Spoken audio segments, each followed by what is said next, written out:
জালিম একজন নিরপরাধ সন্তানকে গ্রেফতার করে আয়না ঘরের মধ্যে 9টি বছর পর্যন্ত রেখেছে। বাপ ফাঁসির কন্ডেম ছেলে আছে, সন্তান গ্রেফতার।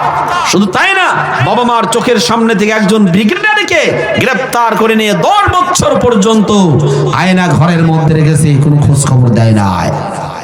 এই জালিমদের ব্যাপারে আল্লাহ বলেন, এই বাংলাদেশের মুসলমানেরা, তোমরা চেয়েছিলে পদত্যাগ, না ও দেয়া হবে না, ওদের করতে হবে দেশ ত্যাগ, তাহলেই গা ওদের প্রায়শ্চিত হবে। কথা কান ঠিক না ঠিক? তবে আমরা এই কথা দ্ব্যর্থহীন কণ্ঠে বলতে চাই, বাংলার জমিনে যারা অপরাধ সংগঠন করেছে, বাংলাদেশের অর্থ যারা বিদেশে পাচার করেছে, আলেম ওলামাদেরকে যারা হত্যা করেছে, ওদের যেখানেই পালাক না কেন বাংলার জমিনে নিয়ে এসে প্রত্যেকটার বিচার করা হবে ইনশাআল্লাহ। আপনারা সক্রিয় থাকলে এরা হবে।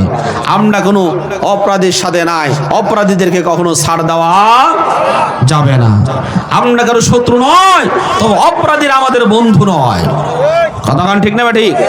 প্রিয় ভাইরা আমার, তাহলে আমরা যে কথা বলতেছিলাম যে আল্লামা দেলোয়ার হোসেন সাইদি রহমাতুল্লাহ আলাইহি, ওনাকে যারা হত্যা করেছে প্রকারান্তরে ওরা বাংলার জমিন থেকে নিজেদেরকে নিষিদ্ধ করেছে। কথা কান ঠিক না ঠিক? দরুদ ও সালাম প্রেরণ করছি বিশ্ব মানবতার মুক্তির দিশারি জনাবে মুহাম্মদ রাসূলুল্লাহ সাল্লাল্লাহু আলাইহি ওয়াসাল্লামের প্রতি। সম্মানিত ভাইরা আমার, বর্তমানে যে মাসটি চলছে এই মাসটার নাম যেন কি? রজব মাস। কি মাস? রজব মাস। এই মাসে নবী করিম সাল্লাল্লাহু আলাইহি ওয়াসাল্লাম মিরাজে চলে গিয়েছিলেন।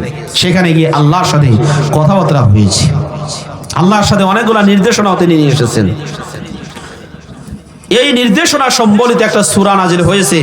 এই সূরার নাম বনি ইসরাঈল। জোরে বলেন সূরার নাম কি? আরেকটু জোরে বলেন সূরার নাম কি? বনি ইসরাঈল। ইসরাঈল এই শব্দের অর্থ মানে আল্লাহর পরিবার। ইসরাঈল মানে আল্লাহ, ইসরাউল মানে পরিবার, ইসরাঈল মানে আল্লাহর পরিবারের, বনি মানে সন্তান, আল্লাহর পরিবারের সন্তান, আল্লাহর পরিবারের সন্তান। ইহুদিরা সাধারণত মুসা আলাইহিস সালামের সম্প্রদায়, এরা হলো ইহুদি, এরা নিজেদেরকে আল্লাহর পরিবারের সন্তান বলে দাবি করে।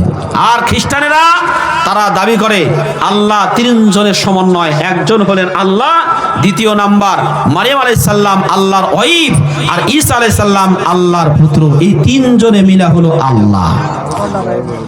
এত জোরে বললেন মনে হচ্ছে আগামীকাল সকালবেলা ঘুম থেকে উঠে বলবেন নাউজুবিল্লাহ। একসাথে